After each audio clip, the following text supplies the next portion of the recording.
Assalamualaikum warahmatullahi wabarakatuh.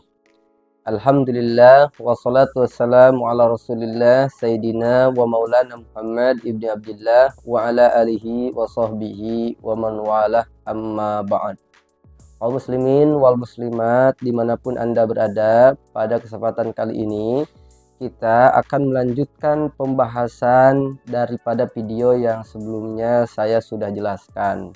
Setidaknya saya sudah menjelaskan satu daripada 4 poin penting yang harus kita kuasai. Apa 4 poin penting itu? Yang pertama, kita harus mengetahui kedudukan kalimat itu apa. Lalu kemudian setelah mengetahui kedudukan, baru kita harus mengetahui i'rab kalimat itu. Setelah mengetahui i'rab kalimat itu, baru kita mengetahui tanda kalimat tersebut.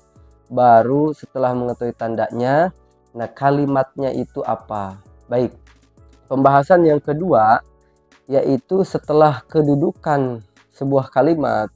Yang kemarin saya jelaskan, kedudukan kalimat itu terbagi 4. Ada yang marfu, ada yang mansub, ada yang mahfud, dan ada yang majzum. Kita lanjut ke tahapan yang kedua, yaitu bagaimana cara kita mengetahui i'rab kalimat. Sebelum kita mengetahui i'rab kalimat, kita harus mengetahui terlebih dahulu pembagian daripada i'rab itu sendiri. Nah, yang kedua ini adalah mengetahui tanda i'rab. Saya sudah bikinkan bagan di sini. Mudah-mudahan teman-teman semua dapat menyimak dengan seksama, tidak di-skip, dan mudah-mudahan teman-teman semua juga bisa mencatat dan kemudian bisa memahami. Tanda i'rab terbagi menjadi 4. Satu, ada i'rab rofa. Yang keduanya ada i'rab nasab. Ketiga ada i'rab khafad. Keempatnya ada i'rab jazm. Kita tidak perlu bingung dengan bahasa rofa, nasab, khafad, jazm, karena ini adalah cara mengklasifikasikan para ulama-ulama nahwu. Yang pertama, langsung ke intinya, bahwa i'rab rofa mempunyai 4 tanda, yakni doma, wawu, alif, nun.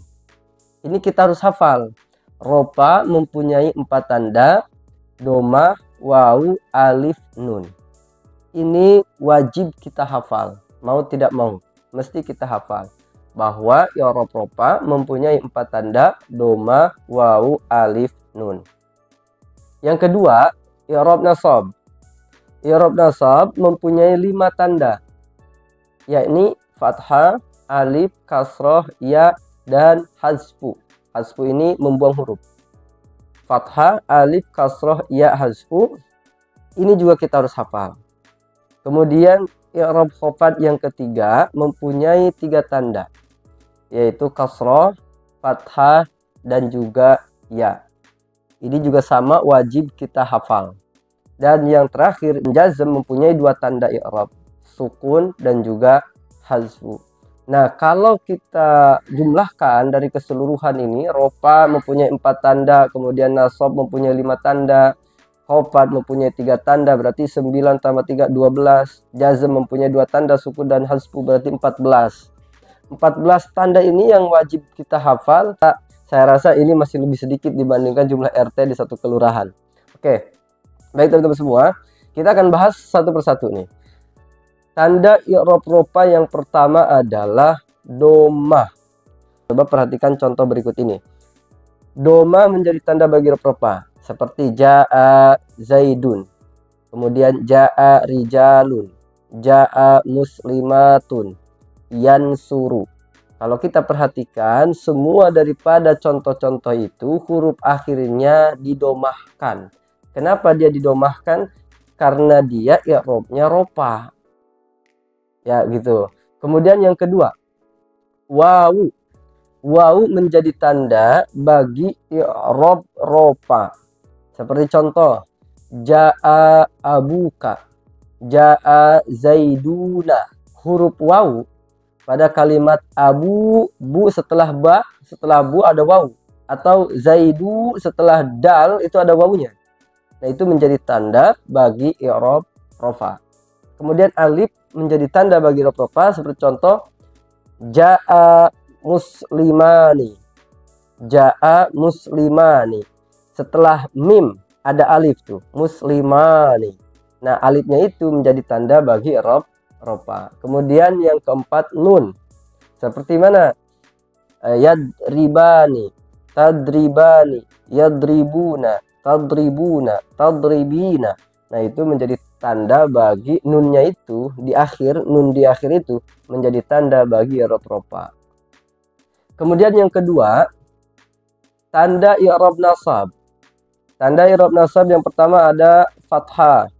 Seperti contoh, ra'aitu zaidan, ra'aitu rijalan, layyan sura.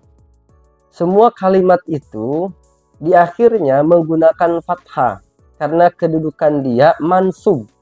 Otomatis dia harus dinasabkan. Oke. Kemudian alif. Seperti contoh, ra'aitu abaka. Kata abaka setelah ba ada alif, maka itu menjadi tanda bagi i'rab nasab. Kenapa? Karena kedudukannya mansub. Oke ya. Kemudian kasroh. Kasroh menjadi tanda bagi i'rab nasab seperti contoh ra'aitu muslimatin, ra'aitu al-muslimati misal. Nah, ini kasrohnya itu di akhir menjadi tanda bagi i'rab nasab. Kemudian yang keempat ada ya. Ya menjadi tanda bagi i'rab nasab seperti contoh ra'aitu muslimina atau ra'aitu muslimaini. Muslimina ya setelah mim atau muslimaini ya-nya setelah mim itu menjadi tanda bagi i'rab nasab. Kemudian yang terakhir hazfu. Mana hazfu? Seperti la yansura asalnya yansurani, la yadriba asalnya yadribani. Kita lanjut ke tanda i'rab yang ketiga, tanda i'rab khafad. Tanda i'rab khafad yang pertama adalah kasroh. Kasroh menjadi tanda bagi i'rab khafad seperti contoh marartu bi zaidin. Misalkan marartu bi muslimatin, marartu bi rijalin. Kasroh pada tiga contoh itu semuanya menjadi tanda bagi i'rab khafad. Kenapa? Karena kedudukan dia mahfud. Mahfud kedudukannya, dikhafadkan. Dikhafadkannya atas jalan apa gitu ya. Nah, itulah kemarin yang sudah saya jelaskan di pembagian kalimat yang marfu, yang mansub, yang mahfud atau yang majzum. Kemudian khafad. Tanda yang keduanya adalah fathah seperti contoh marartu bi Ahmada. Dan yang ketiga ada ya. Contoh marartu bi Zaidina, marartu bi Zaidaini, marartu bi Abika. Misal. Nah, itu semua huruf ya pada kata Zaidina, kemudian Zaidaini, kemudian kata Abika setelah ba ya-nya ada ya tuh abi, setelah ba ada ya kan, ya sukun. Nah, itu menjadi tanda bagi i'rab khafad.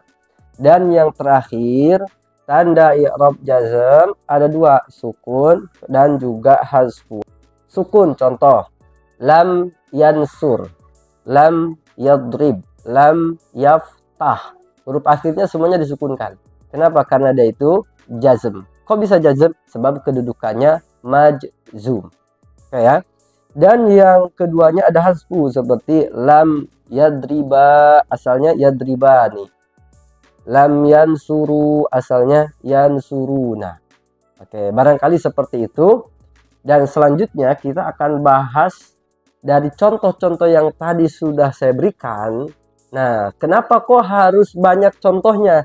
Sebab kalimatnya pun berbeda-beda. Dan kita akan bahas di video berikutnya. Mudah-mudahan manfaat. Wassalamualaikum warahmatullahi wabarakatuh.